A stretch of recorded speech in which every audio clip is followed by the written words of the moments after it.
এই মাহফিলগুলোতে গিয়ে আপনারা এই কোরআনে পাকের এই আয়াতটা শোনেন, লাকাদ জাআকুম রাসূলুম মিন আনফুসিকুম। হে পৃথিবীর মানুষ, তোমাদের কাছে একজন কে আমি আল্লাহ প্রেরণ করেছি, যিনি মহামানব।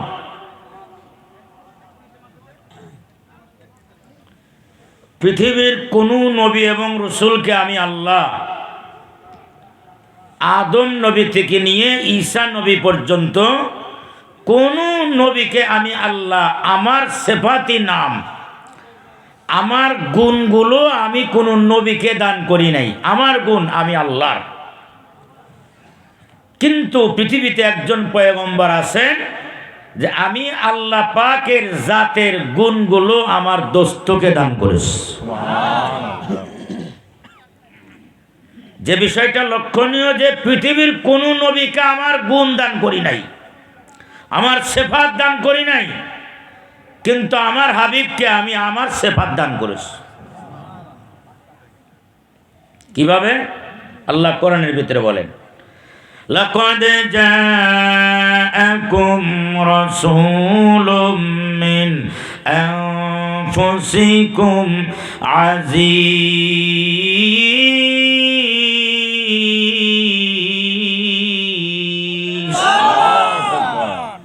কোরআনে পাকের তেলাওয়াত শুনে আল্লাহু আকবার বললে মুসলমানদের ইমানের স্পিরিট বাড়ে না কমে?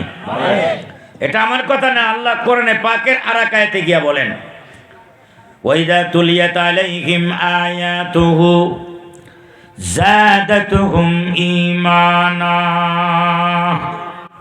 মুসলমানদের সামনে যখন কোরআনের তেলাওয়াত হয়, তো কোরআনের অর্থ তারা বুঝুক আর না বুঝুক, এক একটা কোরআনের আয়াত গিয়া কলবের ভিতরে পার মারে, ধাক্কা মারে, আঘাত হানে, আর মুসলমান ধৈর্য ধারণ করতে পারে না। কোরআনের আয়াত বুঝুক আর না বুঝুক, ওরা আল্লাহ আল্লাহ আল্লাহ আল্লাহ আল্লাহ আল্লাহ আল্লাহ আল্লাহ আল্লাহু আকবার, আল্লাহু আকবার, আল্লাহু আকবার বলে চিৎকার মারা আরম্ভ করে। আল্লাহ বলেন, ও মহিষাখুলার মুসলমান, আমার এক একটা কোরআনের আয়াতের এমন পাওয়ার, এক একটা কোরআনের শব্দ অক্ষরের এমন পাওয়ার, এক একটা আয়াত, এক একটা শব্দ, এক একটা অক্ষর তুমি শুনবা আর আল্লাহু আকবার বলবা, আমি আল্লাহ তোমার ইমানকে পারমাণবিক বোমার চাইতে আর শক্তিশালী বানায়া তোমার ইমানকে আমি আল্লাহ আমার আরশ আজিমের ভিতরে জায়গা দিয়ে দেব। সুবহানাল্লাহ।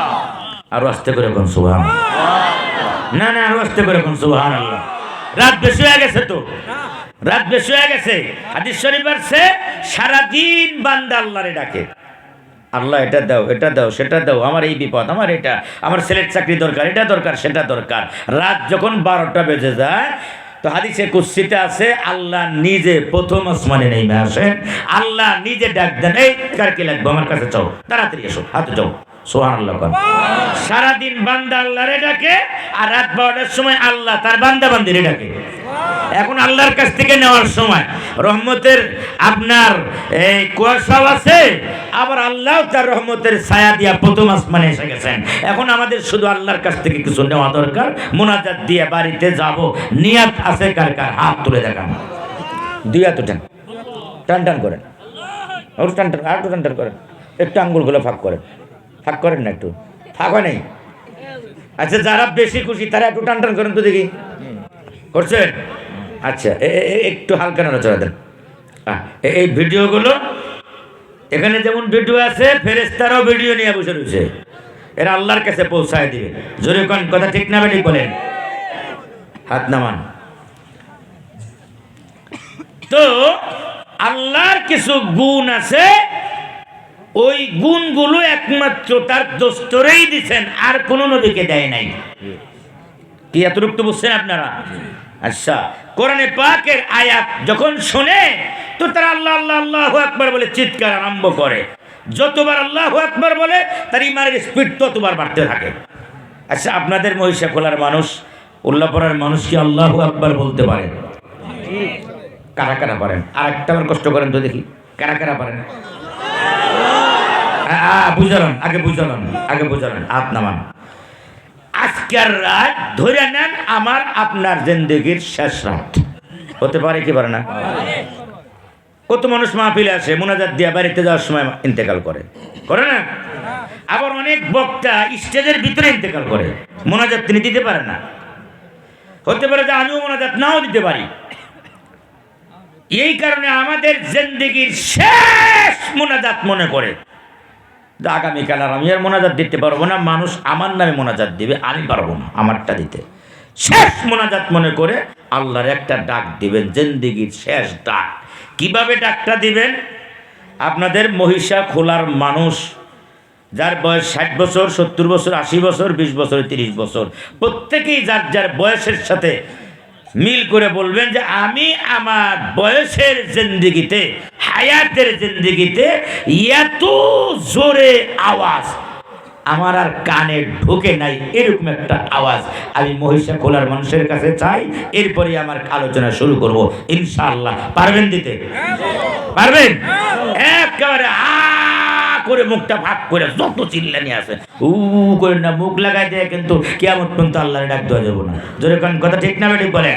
দেখি শক্তি কেমন মহিষা খোলার মুসলমানের, চেয়ারম্যানের যেমন শক্তি, জনগণের কেমন শক্তি। লিল্লাহে তাকবীর।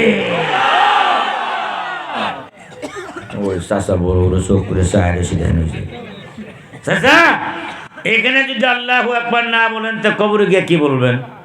কবরে গিয়া ফেরেশতারা জিজ্ঞাসা করবে মার রব্বুকা, তো বড় বড় চোখ করে চাইবার কইব। বুখারী শরীফের হাদিস, হা হা লা আদ্রি, কি কও জানি না, কি যে জানি না তাও জানি না, গুড়ার ডিমও জানি না, পেশাল বের না তো ফাললে গুইতে আরটা দিয়ে যাও গা।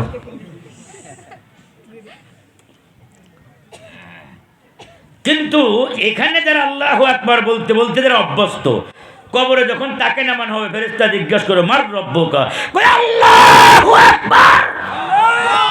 তার চিৎকারে কবরের মাটি কাঁপতে থাকবে। ফেরেশতারা দৌড়ে গিয়ে কয় আল্লাহ কার কাছে পাঠাইলা? কবরের মাটি দিয়ে কাঁপতে থাকে তার চিৎকারে। কয় কি কয়? এমন জোরে আল্লাহু আকবার বলে। আল্লাহ কয় উলাইকা হিজবুল্লাহ, ওটা আমার দলের লোক বেটা, এই কবর ছেড়ে আর এক কবরে যা। ওই কবর আমি আল্লাহ মাফ করে দিছি। ওয়াফতাহু লাহু বাবান ইলাল জান্নাহ, ওর কবর থেকে জান্নাত পর্যন্ত জানালা কেটে দে। ওর কবরে জান্নাতের বিছানা বিছায়া দে। ওর কবরে সকাল সন্ধ্যা জান্নাতের খাবারের ব্যবস্থা করে দে। ওটা আমার দলের লোক। সুবহানাল্লাহ কোন। এবার দেখি কে কে আল্লাহু আকবার বলতে পারে, কবরে গিয়ে কারা কারা বলতে চায়। নাই